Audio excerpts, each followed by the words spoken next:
Hello students. आज हम करेंगे कुछ सर्कल्स के थ्योरम्स। जैसे कि आपने अगर सर्कल चैप्टर कभी किया होगा अपने एनसीईआरटी बुक से या फिर किसी और बुक से, तो आपने देखा होगा कि कोई प्रूविंग टाइप के क्वेश्चंस बहुत सारे हमको मिलते हैं। तो उन टाइप के क्वेश्चंस के लिए हमारे को थ्योरम्स पता होना पहले से बहुत ज़रूरी होता है। और वो थ्योरम्स ना ही हमारी सिर्फ प्रूविंग टाइप में, अदर क्वेश्चंस में भी बहुत यूज़फुल होती हैं। तो आज हम करेंगे कुछ थ्योरम्स। तो सबसे पहले बनाते हैं एक सर्कल। सो लाइक हमने ये सर्कल बनाया, ठीक है। सो इतना तो आपको पता होगा कि रेडियस क्या होता है इसमें और कॉर्ड क्या होता है। तो सबसे पहले मैं कॉर्ड बता देता हूँ, एनी लाइन, ठीक है। हमें पता तो होता है बहुत सारी चीज़ें, लेकिन एक्चुअली हम उसे डिस्क्राइब नहीं कर पाते। तो कॉर्ड क्या होता है? सर्कल के कोई भी दो पॉइंट को जोड़ने वाली line. Any line which is joining two points on the circle is called chord। तो ये मेरी क्या हो जाएगी? chord हो जाएगी। तो ये A और ये B, these are two points, है ना। और इन दोनों पॉइंट्स को जोड़ने वाली जो मेरी लाइन हुई उसे मैं chord बोलूँगा, ठीक है। और radius, radius you know well कि radius is that line which is जो ज्वाइन करती है सर्कल के सेंटर को और any point on the circle. तो any line that is joining the centre of the circle to the point on the circle is called the radius of the circle, ठीक है। सो अभी तक ये रेडियस और कॉर्ड बताया। Then one more thing is that एक chord हमारी होती है, एक डायमीटर होता है। This is the centre of circle ओ।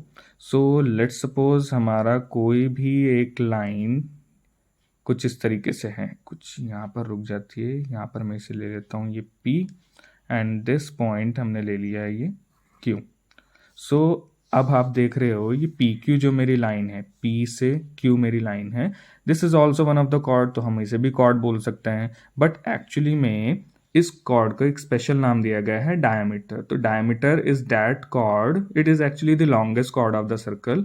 और ये वो कॉर्ड होती है जो सेंटर से पास होती है। ये इकलौती हमारी एक ऐसी कॉर्ड होती है, सिर्फ वन। तो नाउ हम थ्योरम वन की बात करते हैं। तो थ्योरम वन मैं आपको थ्योरेटिकली नहीं करवाऊंगा कि थ्योरीज रटवा दी, मैं आपको सिर्फ यहाँ पर समझाने के लिए हूँ। तो समझाने के लिए आपने क्या देखना है सबसे पहले कि थ्योरम वन बोलता है हमारा कि जो भी लाइन, एनी लाइन, कोई भी हमारी टेंजेंट है, tangent you know that tangent is that line of the circle that is touching the circle at any one point. एक पॉइंट से टच करनी चाहिए सिर्फ वो, उसको हम टेंजेंट बोलते हैं। टेंजेंट जहां भी रेडियस से ज्वाइन होंगे, दिस ओपी इज हमारा रेडियस। तो ओपी रेडियस से जहां भी ज्वाइन करेगी टेंजेंट, वो कितना बन जाएगा? वो कितने एंगल पर ज्वाइन करेगी? वो हमेशा 90 डिग्री के एंगल पर ही ज्वाइन करेगी। So tangent is always perpendicular to the radius. तो ये चीज़ आपने बहुत अच्छे से याद रखनी है कि टेंजेंट हमारा रेडियस से परपेंडिकुलर बनता है। अब हमारी आती है थ्योरम टू। तो थ्योरम टू के अकॉर्डिंग मैं आपको बताता हूँ कि इसमें ए बी आपको दिख रहा है, ये सर्कल में ए बी हमारा एक कॉर्ड है एंड ओपी, ओपी हमारी कोई भी लाइन है जो कि सेंटर से आ रही है। अब सेंटर से अगर ये लाइन परपेंडिकुलरली फॉल होती है, याद रखना ये कंडीशन कि सेंटर से जो लाइन आ रही है अगर वो परपेंडिकुलरली फॉल होती है किसी कॉर्ड पर, तो ये कॉर्ड को इक्वल पार्ट्स में डिवाइड कर देगी। Means this is equals to this part. Means आप बोलोगे A P is equals to P B. ये सिर्फ तभी काम करेगा जब ओ पी परपेंडिकुलर होगी ए बी के, ठीक है। अब जो नेक्स्ट थ्योरम आने वाली है वो इसी का ही एक तरीके से वाइस वर्सा हो जाएगा। सो जो नेक्स्ट थ्योरम एक तरीके से आएगी वो भी हमारी कुछ ऐसे ही होगी। अगर हमसे बोला जाता है कि there is a chord A B और सेंटर से कोई भी लाइन ओ पी उस पर फॉल हो रही है और इस तरीके से फॉल हो रही है that O P is bisecting A B. Bisecting means dividing the line A B that is called A B into two equal half. तो जब भी वो दो इक्वल हाफ्स में बांटेगी तो क्या हो जाएगा हमारा? O P will be perpendicular to A B. तो हम ऑटोमेटिकली बोलेंगे अगर वो बाइसेक्ट करेगी तो इसका मतलब है ओपी बिल, ओपी क्या होगा? परपेंडिकुलर टू ए बी हो जाएगा।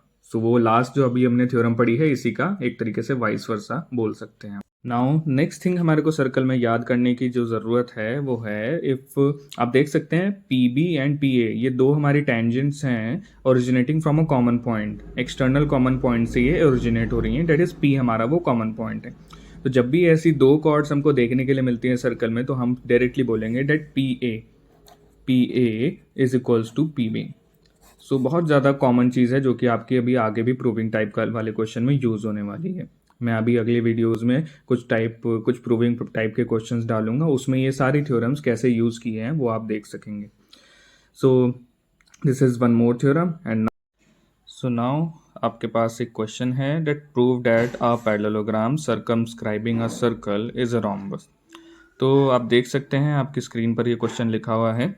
तो गिवन है A B C D is a parallelogram, prove we have to prove that A B C D is a rhombus. So I think आपको पहले से पता होगा थोड़ी बहुत चीज़ें कि एक्चुअली में पैरेललोग्राम और रोम्बस क्या होते हैं। मैं फिर भी रिकॉल करा देता हूँ। Parallelogram is that quadrilateral in which opposite sides are parallel, opposite sides parallel होती हैं, ऑपोजिट साइड्स इक्वल होती हैं, और साथ ही साथ हमारी डायगनल्स बाइसेक्ट करती हैं। वैसे उसका कुछ यूज़ नहीं होने वाला डायगनल्स का इसमें, बट अभी आपको ये याद रखना है that opposite sides are equal.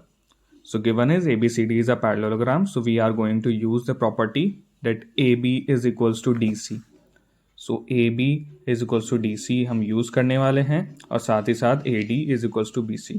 So जब भी आपके पास ये क्वेश्चन आए तो सबसे पहले आपको ये पता होना चाहिए कि रोम्बस प्रूव करने के लिए हमें चाहिए क्या।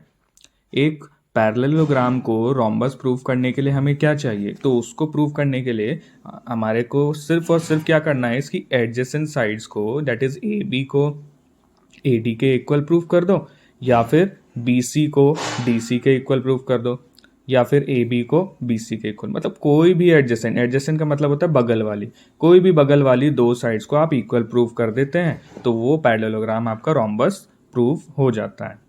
ठीक है। सो अब हम देखते हैं कि हमने कुछ पॉइंट्स मार्क किए हैं, that is P Q R and S. तो हम यहाँ पर लिख देंगे let P Q R and S. ये याद रखना है, ये मिड पॉइंट्स नहीं है। तो P Q R and S are the points of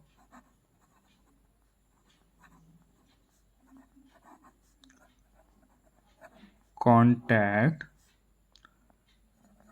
of tangents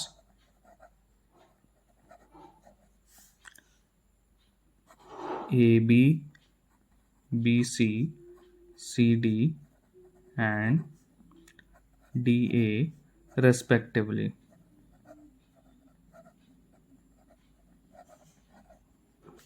okay. So अभी आपको याद होगा कि कुछ देर पहले ही मैंने आपको एक थ्योरम करवाई है डेट अगर कॉमन पॉइंट से कोई टेंजेंट सर्कल के ऊपर फॉल होती है तो उसे हम क्या बोलते हैं कि वो दोनों टेंजेंट्स बराबर होगी। सो हमें पता होगा B P is equals to B Q. ठीक है। तो लिखने का जो वे है वो भी आपको पता होना चाहिए किस तरीके से लिखना है। आपको B P is equals to B Q लिखना है या फिर B Q is equals to B P लिखना है, वो चीज़ सबसे ज़्यादा इंपॉर्टेंस रखती है यहाँ पे, क्योंकि होगा दोनों तरीके से ही सही। अगर आप B Q is equals to B P लिखोगे वो भी सही होगा, और B P is equals to B Q लिखोगे वो भी सही होगा। लेकिन हमें तो उस तरीके से लिखना है कि जिस तरीके से हमारा क्वेश्चन में जो रिक्वायरमेंट है वो प्रूफ हो जाए। याद रखना, मैं दोबारा रिकॉल करवा रहा हूँ, हमें प्रूफ क्या करना है। पैरेललोग्राम इज गिवन कि ये क्वाड्रिलेटरल मेरा एक पैरेललोग्राम है, हमें इसे रोम्बस प्रूफ करना है, तो उसके लिए हमें एडजेसेंट साइड्स को इक्वल प्रूफ करना है। ठीक है। तो हम उसके लिए क्या करेंगे, ये चीज़ याद रखना, आप कोई भी दो ऑपोजिट साइड्स पकड़ लो, ए बी और डी सी पकड़ ली मैंने। ठीक है। तो मैं क्या लिखूंगा, B P is equals to B R B Q, B P is equals to B Q. So पहले मैं ये लिख देता हूँ B P is equals to B Q. अब ये देखो बीपी वाली ही लाइन मैंने दोबारा पकड़नी है, दैट एपी पकड़ना है मैंने, तो AP is equals to A S.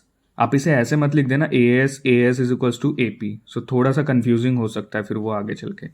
अब मैंने ये कर दिया, अब नीचे वाली लाइन पकड़ूंगा मैं, R C is equals to R Q. मैं R C is equals to C Q, तो मैं C Q is equals to R C नहीं लिखूंगा, तो मुझे लिखना है R C is equals to C Q, और यहां पर वही उसको कंप्लीट करने के लिए आर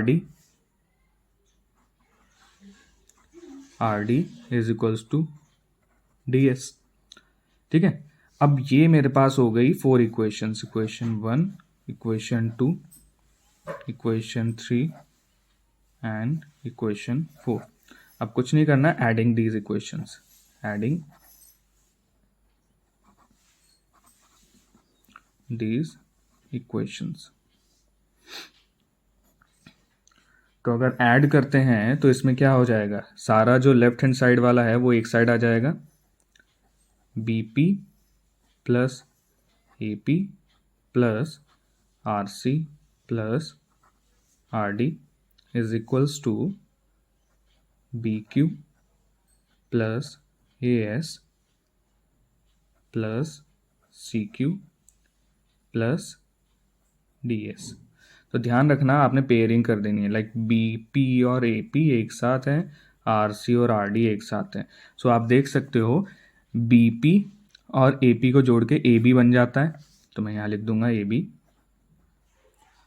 प्लस आर सी और आर डी को जोड़ के क्या बन रहा है, ऊपर देखिए, आर सी और आर डी को जोड़ के क्या बन रहा है, D C, D C is equals to, अब यहां देखिए बी क्यू और सी क्यू, इसको ज्वाइन करके क्या बन सकता है मेरा, बी क्यू और सी क्यू को ज्वाइन करके बी सी बन सकता है, प्लस ए एस और डी एस को ज्वाइन करके मेरा क्या बनता है, ए डी। ठीक है, अभी मैंने बताया था ऑपोजिट साइड्स आर इक्वल, तो यहां पर ए बी और डी सी, ए बी और डी सी ऑपोजिट साइड्स हैं, ए बी और डी सी अपोजिट साइड्स हैं, ये तो इक्वल है क्योंकि पैरेललोग्राम हमको गिवन था, तो हम क्या लिख सकते हैं इसे, 2ab। ठीक है, और बी सी और ए डी, बी सी और ए डी बराबर है, यहाँ देखिए बी सी और ये ए डी, ये भी अपोजिट साइड्स हैं तो ये भी बराबर होंगे, पैरेललोग्राम है हमको गिवन। तो यहाँ पर क्या हो जाएगा, इसे मैं लिख सकता हूँ 2bc, 2bc। ठीक है, तो 2 से 2 कैंसिल आउट हो जाएगा। ठीक है, 2 से 2 वहाँ पर कैंसिल आउट हुआ था, तो हम सीधा सी लिख लेंगे इसमें A B is equals to B C. अब आपको पता है कि A B is equals to B C हुआ, तो हमारा ये तो एडजेसेंट साइड्स था, ये ए बी और ये बी सी एडजेसेंट साइड था। जब ये एडजेसेंट साइड हमने इक्वल प्रूफ कर दिया, तो हम यहाँ पर एक लाइन लिख देंगे कि सिंस, वही लाइन, एडजेसेंट साइड्स, सो कुछ इस तरीके से हमारा आ जाएगा, like since adjacent sides of a parallelogram are equal, so the given quadrilateral is a rhombus. So हमारा जो गिवन क्वाड्रिलेटरल है वो हमारा रोम्बस प्रूव हो जाएगा। तो मैंने जो क्वेश्चन आपको करके बताया है, तो इसमें आपको एक ही चीज़ याद रखनी है, जब भी ऐसा है कि पैरेललोग्राम गिवन है तो हमें क्या क्या किस चीज़ पे फोकस करना है कि इसकी एडजेसेंट साइड्स को इक्वल प्रूफ करना है। और ये चीज़ हमेशा याद रखना that A P is equals to A S and B P is equals to B Q, उल्टा मत कर देना, नहीं तो फिर वो क्वेश्चन गलत हो जाएगा और आगे फिर आपको प्रूविंग करने में प्रॉब्लम हो सकती है। ये पेयर नहीं बनेंगे फिर आपके कुछ इस तरीके से, जैसे मेरे बन गए थे ना, ये इधर ए बी और डी सी आगे ऑपोजिट साइड्स इक्वल होगी, तो मैंने ए बी लिख दिया, तब आपका वो नहीं बन पाएगा। ठीक है, जैसे इस साइड पर भी फिर ये इक्वल हो गए थे तो मैंने इसको 2bc लिख दिया था। अगर आप ऐसे उल्टा कर दोगे तो वो चीज़ नहीं बन पाएगी। आपको A P is equals to A S और B P is equals to B Q ही लेना है, और यहाँ पर भी C R is equals to C Q और D R is equals to D S ही लेना है। ठीक है, ओके।